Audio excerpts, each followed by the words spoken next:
It was a chilly evening in October when James Carter pushed open the glass doors of McDonald's, his basketball sneakers squeaking against the freshly mopped floor. The familiar smell of French fries and grilled burgers filled the air as he joined the line, adjusting his navy blue hoodie while scrolling through his phone. Practice had run late, and his stomach was growling after 3 hours of intense drills. "Hey, Mom, grabbing dinner at McDonald's. Want anything?" He typed out, then added a smiley face emoji. At 17, James was the kind of kid who still checked in with his parents. Not because he had to, but because he wanted to. The overhead fluorescent lights cast a harsh glow across the busy restaurant as the dinner rush picked up steam. Behind the counter, the staff moved with practiced efficiency, calling out order numbers and sliding trays across the counter. James watched as a young family collected their meals, the little girl clutching her Happy Meal box like treasure. He smiled, remembering when he used to get just as excited about the toys inside. His phone buzzed with his mom's reply. "Just had dinner, honey. Don't stay out too late. You've got that calculus test tomorrow." James grinned. Trust his mom to remind him about schoolwork even when he was just grabbing a quick bite. But that was part of why he was on track to graduate as one of the top students in his class. The line moved forward slowly. James could hear snippets of conversation around him. A couple debating their order, kids begging for ice cream, the usual buzz of a busy fast food joint. He pulled out his earbuds, but kept one ear free, the way his dad had taught him. Always stay aware of your surroundings was one of his father's favorite pieces of advice. As he reached for his wallet to check if he had enough cash for a Big Mac meal, he noticed an older woman a few spots ahead in line glancing back at him repeatedly. He was used to it. Being 6'2", at 17, meant he often drew attention. He gave her a polite smile, the same one he used when meeting his father's colleagues at the courthouse. The woman clutched her purse tighter and whispered something to the man standing next to her. James pretended not to notice, focusing instead on the menu board above the counter. His shoulders tensed slightly, but he kept his expression neutral. Another lesson from his dad: your dignity is not determined by other people's prejudices. He was about to reach the counter when the front doors burst open. 2 police officers strode in, their hands already resting on their belts. The restaurant's chatter died down almost instantly, like someone had pressed a mute button. James felt his heart skip a beat, but he stayed still, remembering everything his parents had taught him about these situations. "Don't move," one of the officers commanded, moving directly toward James. The other officer circled around, creating a triangle formation with James at the center. The people in line scattered, leaving a conspicuous empty space around him. "Officers, what's going on?" James asked, keeping his voice steady and his hands visible. His phone was still in his left hand, Mom's text glowing on the screen. The McDonald's staff behind the counter had stopped working, all eyes now fixed on the scene unfolding in their lobby.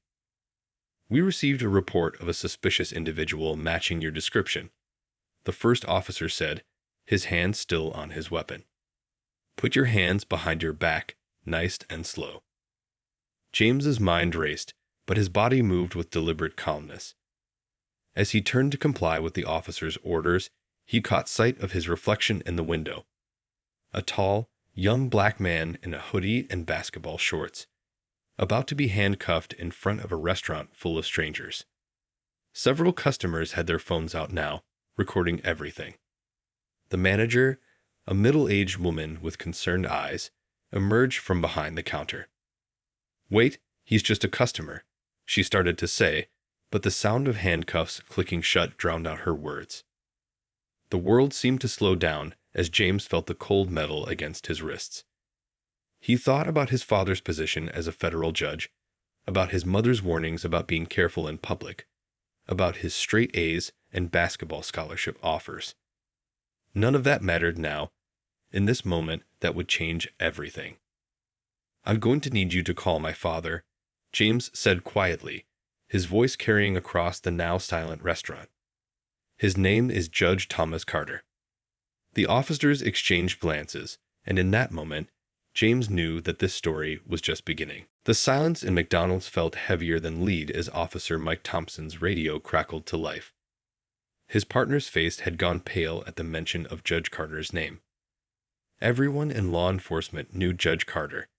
He was famous for being tough but fair, and more importantly, for his work on police reform. "Could you repeat that name?" Officer Thompson asked, his voice notably softer than before. Behind him, customers continued recording with their phones, and the evening light streaming through the windows cast long shadows across the restaurant floor. "Judge Thomas Carter," James repeated calmly, though his heart was racing. "He's my father. My phone's in my pocket. You can call him yourself." The manager had moved closer now, holding up a tablet showing security footage of James simply waiting in line, doing nothing wrong. The second officer, Officer Rodriguez, quickly pulled out his own phone and stepped aside to make a call. The tension in the air was thick enough to cut with a knife. Some customers had tears in their eyes, others looked angry, and a few seemed uncomfortable, like they were witnessing something they shouldn't have to see in 2024. A young girl tugged at her mother's sleeve and asked in a loud whisper, "Why are they putting handcuffs on him? He didn't do anything wrong." Her mother quickly hushed her, but the question hung in the air, making several officers shift uncomfortably. Within minutes, the restaurant's front parking lot was filled with flashing lights. The police captain himself, David Chen, had arrived, along with 2 more patrol cars. As they rushed in, James remained standing perfectly still, his wrists still bound behind his back, maintaining the dignity his parents had always taught him to show. "Remove those cuffs immediately," Captain Chen ordered as soon as he assessed the situation. Officer Thompson fumbled with the keys, his hands slightly shaking. As the handcuffs came off, James slowly brought his hands forward, rubbing his wrists where the metal had left red marks. "I apologize for my officer's actions," Captain Chen began, but he was interrupted by the sound of tires screeching in the parking lot. Judge Carter had arrived. The judge entered McDonald's with purposeful strides, wearing a casual polo shirt and jeans. Looking every bit the concerned father rather than the powerful federal judge he was. His eyes immediately found his son, scanning him for any signs of injury or distress. "Are you okay, son?" he asked, his voice steady but filled with concern. The entire restaurant watched as father and son embraced briefly. It was a touching moment that made several onlookers lower their phones out of respect. What happened next surprised everyone. Instead of exploding with anger or threatening lawsuits, Judge Carter looked around the restaurant, taking in all the worried faces, the apologetic officers, and the still recording phones. He took a deep breath and said something that would change many lives. "We have 2 choices here," he announced, his voice carrying the same authority it did in his courtroom. "We can let this incident divide us further, or we can use it to bring about real change."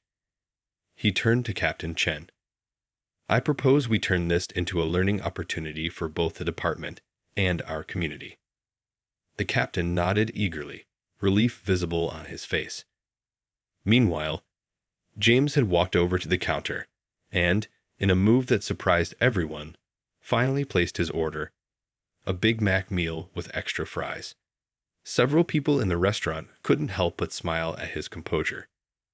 As James sat down to eat, his father engaged in a serious discussion with the police officers. The other customers slowly returned to their meals, though many kept glancing over, still processing what they'd witnessed. The scene was surreal. A judge, several police officers, and a teenager sharing the same space where, just minutes ago, a potential tragedy had been unfolding. Little did anyone know that this incident at McDonald's would spark a movement that would reshape police-community relations in their city. But for now, James just wanted to eat his burger, trying to ignore the fact that his story was probably already going viral on social media. His phone buzzed. It was his mom again. "Your father just called. We're going to talk about this as a family. I'm so proud of how you handled yourself." James smiled, took a bite of his burger, and thought about how sometimes the worst moments can lead to the best changes. The next morning, James's story was everywhere. Videos of the incident had spread across social media like wildfire, but something unusual was happening. Instead of the typical angry comments and calls for punishment, people were talking of Judge Carter's response and his son's remarkable composure. Local news vans lined up outside their house, but inside, the Carter family was having breakfast like any other day. James's mom made her famous pancakes, though her hands shook slightly as she poured the batter. "I've watched that video 20 times, she said, placing a plate in front of James. "Every time, I thank God it didn't end differently." James picked at his breakfast, remembering how his stomach had been in knots the night before. "You know what's weird?" he said, looking up at his parents. "I keep thinking about that little girl in McDonald's who asked why they were putting handcuffs on me.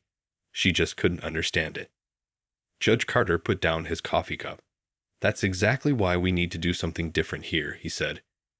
"Children aren't born seeing differences the way adults do. They learn it." He pulled out his phone and showed them something that made both James and his mom lean in closer. It was an email from Captain Chen, sent at 3 a.m. The captain couldn't sleep after the incident and had spent the night drafting a proposal. He wanted to start a program that would bring police officers and local teenagers together, not just for one-time meetings, but for real, ongoing relationships. "He wants you to help design it," Judge Carter told James. "Both Officers Thompson and Rodriguez have volunteered to be the first participants. They want to learn and change." James sat back in his chair, thinking about it. "You mean the same officers who—" His voice trailed off as he rubbed his wrists, remembering the handcuffs. "Sometimes the best teachers are the ones who've made mistakes and learned from them," his mom said softly. "Just like I tell my students." Later that afternoon, James walked into the police station with his father. The same officers who had handcuffed him less than 24 hours ago now stood up nervously as he entered the conference room. The tension was thick enough to cut with a knife. "I wrote this last night," James said, pulling out some papers from his backpack. "It's my idea for the program." His hands were steady as he passed out copies to everyone in the room. Captain Chen started reading immediately, his eyebrows rising with each page. The proposal was simple but powerful. James had outlined a program where officers would spend time with local teens in casual settings, playing basketball, helping with homework, or just hanging out at McDonald's. "The point is," James explained, "we need to see each other as people first, not as uniforms or stereotypes." Officer Thompson, who had been quiet until now, cleared his throat. "I have a confession," he said. "My daughter saw the video last night. She's 12. She asked me why I did that to you. I didn't have a good answer for her." The room fell silent. James looked at the officer and saw something he hadn't noticed the night before. A man who was truly sorry, who wanted to do better. "That's why this program needs to work," James said. "So maybe the next time your daughter asks you about something like this, you'll have a different story to tell her." As they worked through the details of the program, someone ordered pizza. It was strange at first, watching his dad joke with Captain Chen while sharing a slice, or seeing Officer Rodriguez pull out pictures of his kids to show everyone. By the time they left the station that evening, something had shifted. The news crews were still outside, hungry for drama, but the real story was happening inside. A story about people choosing to build bridges instead of walls. On the drive home, James got a text from his basketball coach. "Proud of you, kid. The whole team is behind you." He smiled, remembering how just yesterday he'd been worried about a calculus test. Now he was helping design a program that might change his community. "You okay?" his dad asked, glancing over at him. "Yeah," James replied, watching the sunset through the car window. "I think something good is going to come from all this." And he was right, though he didn't know yet just how right he was. 2 weeks after the McDonald's incident, the community center's basketball court was filled with an unusual sight. Officer Thompson was trying to guard James as he dribbled, both of them laughing as James easily made his way to the hoop for a layup. Other officers and teenagers were scattered around the court, some playing, others chatting on the bleachers. "That's not fair," Officer Thompson said, wiping sweat from his forehead. "You didn't tell me you were this good." A group of younger kids watched from the sidelines, their eyes wide as they saw police officers in casual clothes playing basketball with local teens. "Maybe if you spent less time at the donut shop," James joked, tossing the ball back. The officer caught it with a grin, a genuine one, not the nervous smiles from their first few meetings. It was amazing how much could change in just 2 weeks. The program they designed, now called Breaking Barriers, was already making waves. Local businesses had jumped on board, offering their spaces for meetups. The same McDonald's where everything had started now hosted weekly Coffee with Cops sessions where teenagers could come and talk about anything on their minds. Officer Rodriguez had surprised everyone by bringing his guitar to one of the meetings. Now he was teaching 3 teenagers how to play, and they were planning a small concert for the community. "Music breaks down walls faster than words," he explained. James's mom walked into the gym carrying boxes of pizza. She'd become the unofficial program mom, making sure everyone was well fed during these sessions. As people gathered around for food, she pulled James aside.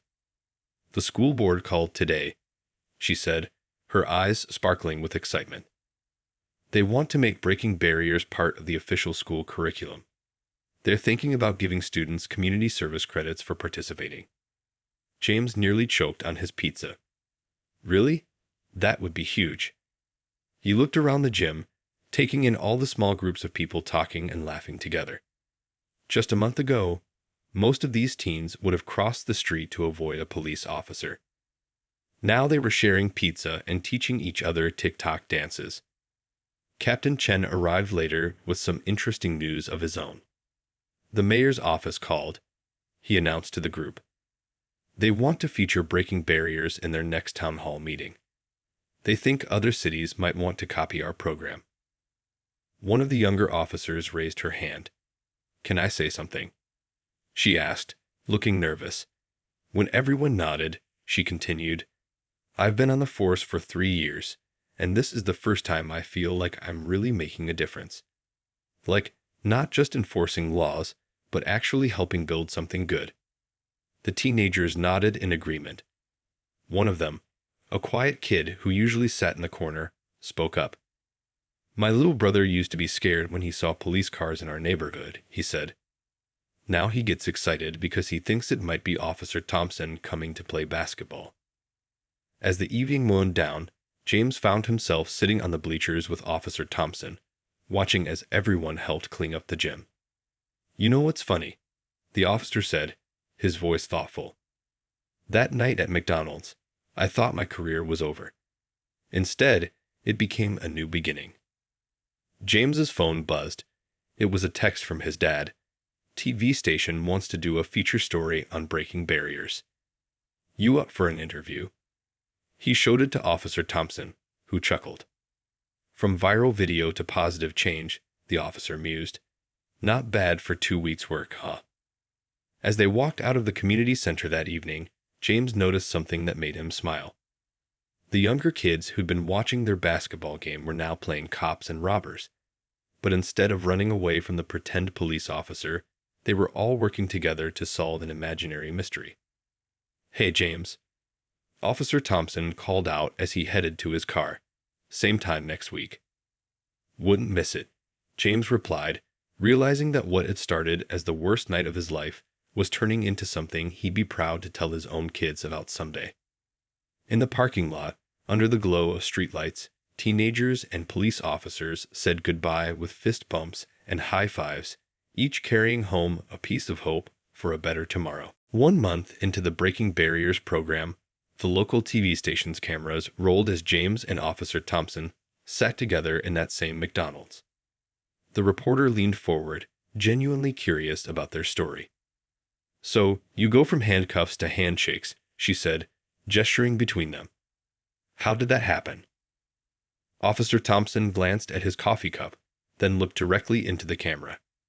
Sometimes life gives you a wake-up call, he said. That night, I was operating on autopilot, following old habits and assumptions. But thanks to James and his father, instead of ending my career, it became a chance to change it. The McDonald's staff watched from behind the counter. Many of them had been there that night. The manager, who tried to intervene during the incident, now kept their coffee cups filled with a proud smile. She'd become one of the program's biggest supporters, hosting weekly meetings in the restaurant's community room. The best part, James added, sipping his chocolate shake, is seeing how it spreads.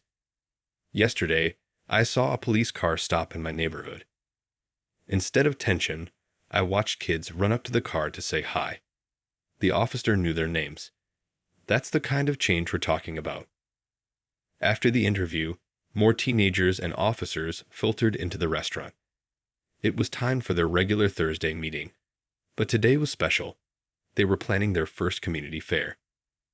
We've got the bounce house confirmed, one of the teens announced, checking his phone. And Officer Rodriguez's band is ready to perform. Don't forget the dunk tank, Officer Thompson grinned.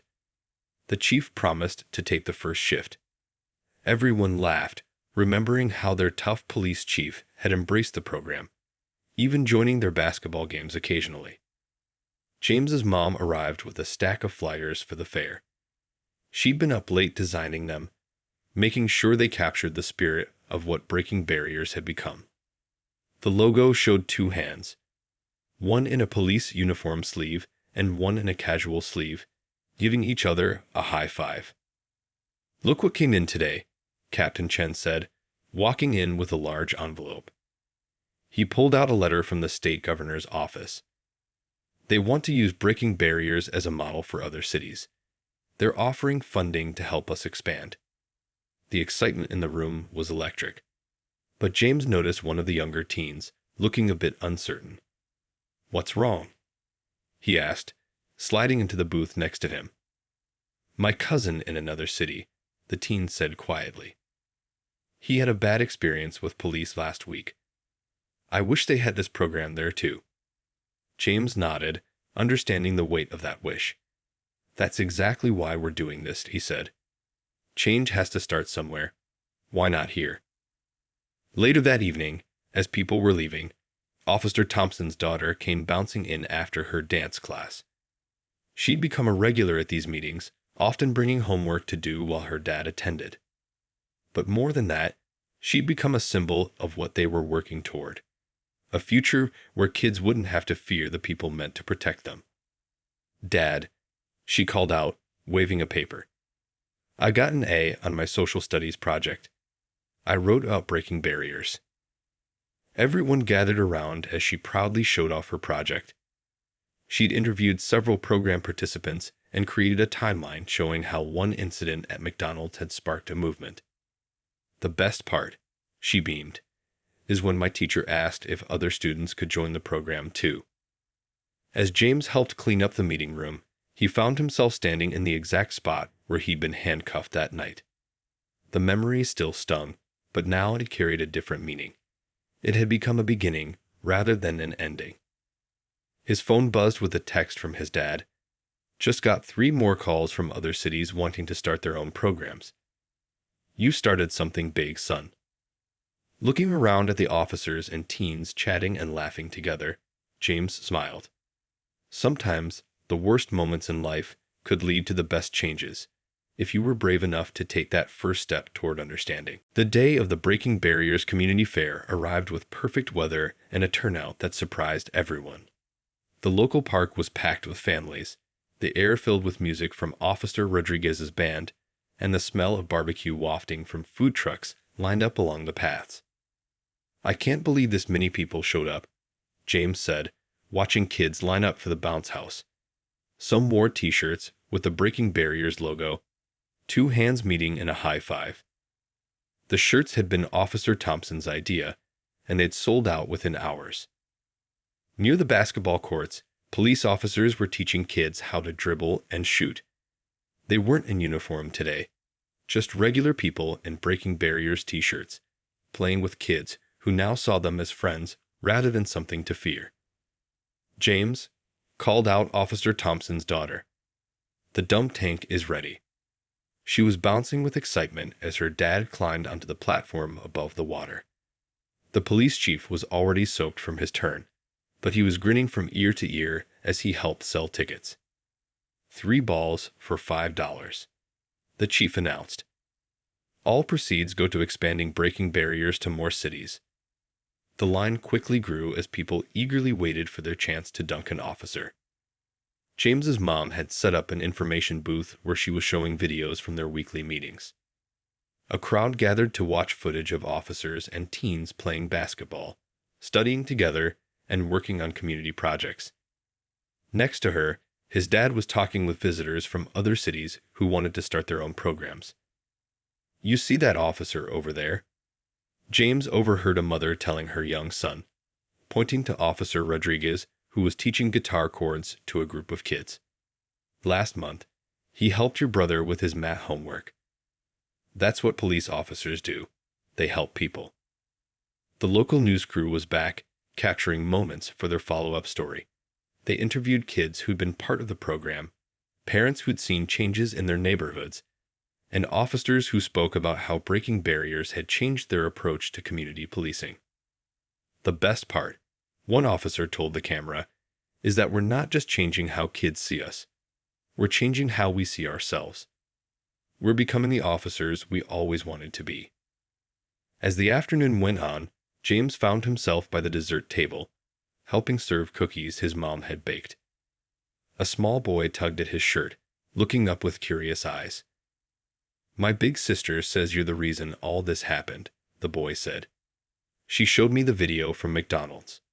Were you scared?" James thought carefully about his answer.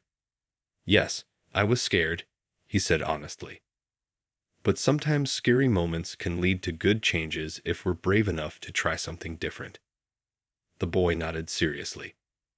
"I want to be brave like that too." Later, as the sun started to set, everyone gathered for a group photo.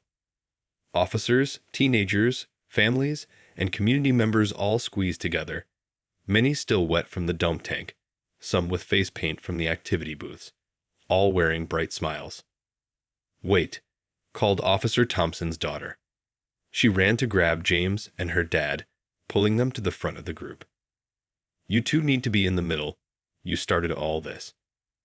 As the photographer counted down, James looked around at all the faces. He saw Officer Rodriguez with his guitar, surrounded by his young students. The McDonald's manager, who'd become such a strong supporter. The police chief, still damp but proud. His parents, beaming from the side. And Officer Thompson, standing next to him, not as the man who'd once put handcuffs on him, but as a friend and partner in change. "One more thing," someone shouted just before the photo. Everyone turned to see Captain Chen running up with a letter in his hand. The governor just approved funding for Breaking Barriers to expand to 5 more cities. The cheer that went up was so loud that birds flew from nearby trees. And right at that moment, the photographer snapped the picture, capturing pure joy, hope, and the power of turning a negative moment into positive change. "Now that's a picture worth framing," James' dad said, putting an arm around his son's shoulders. "That's what real change looks like." 6 months after that fateful night at McDonald's, James stood in front of a packed auditorium at the State Police Academy. His hands weren't shaking anymore when he spoke to crowds. He'd done this dozens of times now. But this time felt different. Today, he was helping train new police officers. "I could tell you about statistics," he began, looking at the young faces in their crisp uniforms. "I could show you charts about how Breaking Barriers has reduced tensions in our community. But instead, let me tell you about last Tuesday."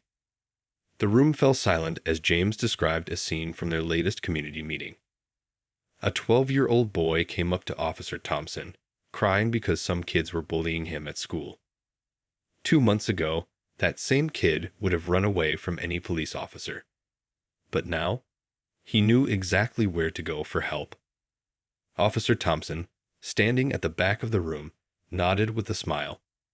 He'd become like a second father to many kids in the community. His daughter had even started a Breaking Barriers club at her school. The real change, James continued, isn't in the numbers. It's in the little moments. It's in the high fives at basketball games. It's in the homework help sessions at McDonald's. It's in the way kids wave at police cars now instead of hiding from them. After his speech, a group of cadets gathered around him, asking questions. One young officer in training raised her hand. "I saw the video of what happened to you that night," she said. "How did you find it in your heart to forgive and create something positive?" James thought about it. "You know what's funny? I don't even think about forgiveness anymore. When I look at Officer Thompson now, I don't see the man who put handcuffs on me. I see the guy who taught my little cousin how to ride a bike last week. That's what breaking barriers is all about, seeing people, not labels." Later that afternoon, James and Officer Thompson stopped by their regular McDonald's. The manager greeted them with fresh coffee. It had become their tradition after speaking engagements. The restaurant looked different now, with breaking barriers posters on the walls and a community board full of photos from their events. "Remember when you couldn't even get your burger that night?" Officer Thompson chuckled, but his eyes were serious. "I think about that every time I put on my uniform now." James's phone buzzed with exciting news from his dad. The governor wanted to make breaking barriers part of the standard training for all police officers in the state. They would be the first state to implement such a program. "You know what this means?" James said, showing Officer Thompson the message. "What happened here that night? It's going to help change things everywhere." A group of teenagers walked into McDonald's, wearing their Breaking Barriers t-shirts. They were part of the program's youth leadership team now, helping to start chapters in other cities. They waved at James and Officer Thompson before ordering their food. "Those kids," Officer Thompson said quietly, "they're going to grow up in a different world than we did. A better one." Just then, Captain Chen walked in with more news. The state's largest university had reached out. They wanted to create a scholarship program for Breaking Barriers participants who wanted to pursue careers in law enforcement or community service. "They're calling it the Carter Scholarship," Captain Chen announced proudly. "Named after both you and your father, James. They want to support students who show the same kind of leadership you did." As they sat there in McDonald's, the place where it all began, James watched people coming and going. Every few minutes, someone would wave or stop to chat. Officers and teenagers sat together at tables, sharing fries and stories. It wasn't unusual anymore. It was just normal. "Sometimes I wonder," James said, "what would have happened if I'd let anger take over that night instead of hope." Officer Thompson put down his coffee cup. "But you didn't. And that's why we're sitting here now, planning the future instead of dwelling on the past." Through the window, they could see the sun setting, casting a warm glow over the city, their city, which was becoming a model for change across the country, one relationship at a time. A year had passed since the McDonald's incident, and James sat in his room looking at college acceptance letters spread across his desk. Among them was one that made him pause. The state's top criminal justice program had offered him a full scholarship. His phone lit up with a text from Officer Thompson. "Big decision day, huh? Want to talk about it over coffee?" James smiled. Their McDonald's coffee chats had become a weekly tradition, and somehow Officer Thompson always knew when he needed one. 20 minutes later, they sat at their usual booth. The restaurant was quiet in the late afternoon, sunlight streaming through windows decorated with Breaking Barriers posters. The manager brought over their usual orders without asking. Coffee for Officer Thompson, chocolate shake for James. "So," Officer Thompson said, stirring his coffee, "criminal justice. Huh.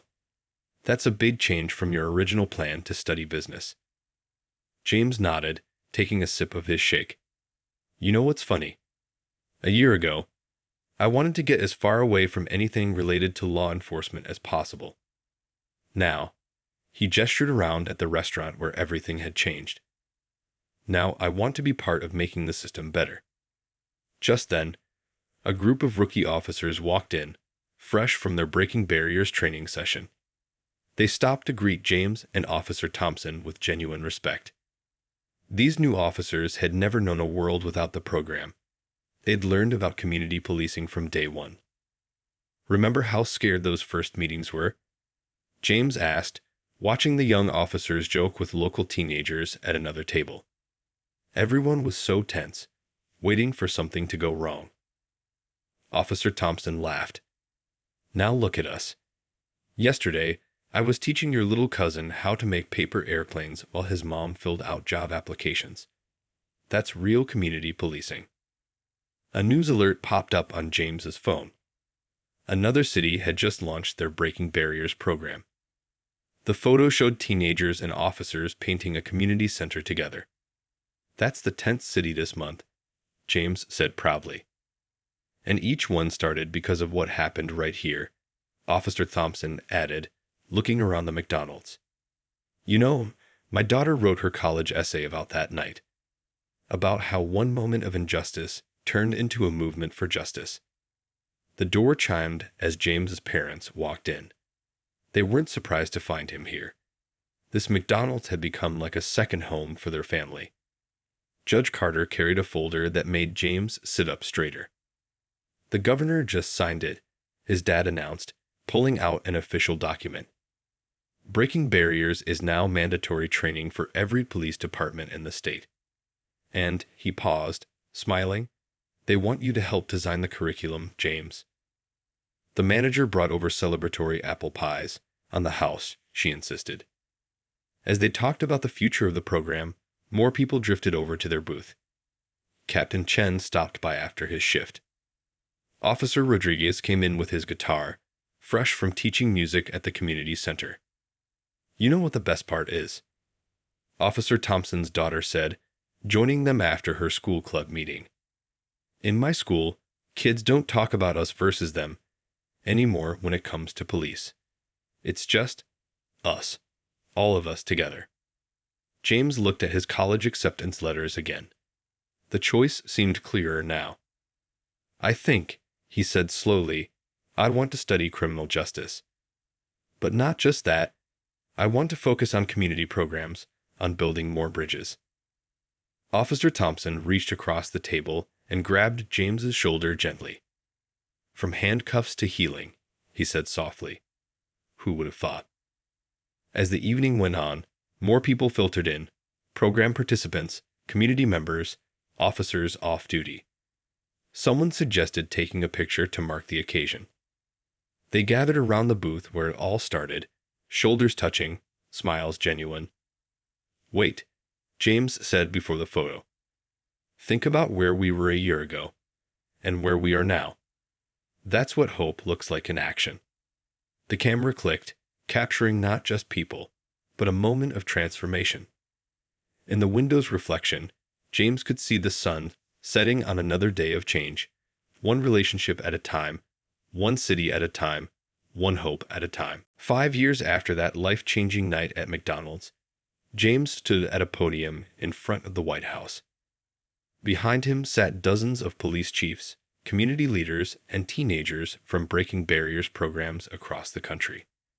In the front row, Officer Thompson beamed with pride, sitting next to James's parents. 5 years ago, James began, his voice clear and confident. I was just a teenager trying to order a burger. Today, we're here because that moment of crisis became a catalyst for change. He paused, looking at the faces before him. Breaking Barriers now exists in over 200 cities across America. The warm spring breeze carried his words across the rose garden. News cameras rolled as he continued, but I'm not here to talk about numbers. I'm here to tell you about Tommy, a 10-year-old from our newest program. Last week, he got lost in a shopping mall. Instead of being scared when he saw a police officer, he ran straight to them for help. That officer wasn't just a uniform to him. She was Miss Lisa from his after-school basketball program. In the audience, Officer Thompson's daughter wiped away tears. Now a college student studying social work, she'd helped expand the program to dozens of schools. Her father reached over and squeezed her hand, remembering how far they'd all come. The real success of breaking barriers isn't in the awards we've won or the cities we've reached, James continued. It's in the small moments. It's in the homework help sessions that happen every day in McDonald's restaurants across the country. It's in the community gardens we plant together. It's in the trust we build, one conversation at a time. After the ceremony, everyone gathered at the original McDonald's where it all began. The restaurant had been renovated, but they kept one wall exactly as it was 5 years ago, now covered in photos documenting their journey. The manager, still there after all these years, had prepared a special celebration. Remember when you never got your burger that night? Officer Thompson laughed, now wearing his new uniform as the department's community relations director. Now look, there's a Breaking Barriers burger on the menu. James smiled, looking at the special menu item whose proceeds helped fund youth programs. His phone buzzed with messages from program leaders across the country, sharing stories of their local successes. One text made him pause. A photo of a young officer and a teenager playing chess in a park in Alaska. The caption read, "From your handcuffs came our healing." "You know what makes me proudest?" Judge Carter said, joining them at their usual booth. "It's not the national recognition or even the policy changes. It's watching people's hearts change, one at a time." Captain Chen, now Police Chief Chen, stood up to make a toast with his chocolate shake. To James and Officer Thompson, proof that the worst moment of your life can become the best thing that ever happened to your community. As the celebration continued, James watched the new generation of program participants, teenagers and officers working together on plans for future projects. One young girl was showing a police officer her straight-a report card. Another officer was teaching a group of boys how to tie neckties for their school interviews. "Sometimes I wonder," James said quietly to Officer Thompson, "what would have happened if you hadn't put those handcuffs on me that night?" Officer Thompson looked around the restaurant, at the laughter, the friendship, the trust that had replaced fear. "Then we wouldn't be here," he said. "Sometimes it takes a moment of darkness to show us where we need to bring light." As the sun set outside, casting golden light through the windows, James watched as Officer Thompson's daughter led everyone in singing their Breaking Barriers anthem, a song about hope, change, and the power of second chances. The final chorus faded, but the spirit it represented continued to grow. From a single moment in a McDonald's restaurant, a movement had bloomed. And as James looked at the new faces joining their cause every day, he knew this wasn't the end of the story. It was just the beginning of a new chapter. "Ready for another 5 years?" Officer Thompson asked, holding up his coffee cup. "No," James replied with a smile. "Ready for a lifetime of change."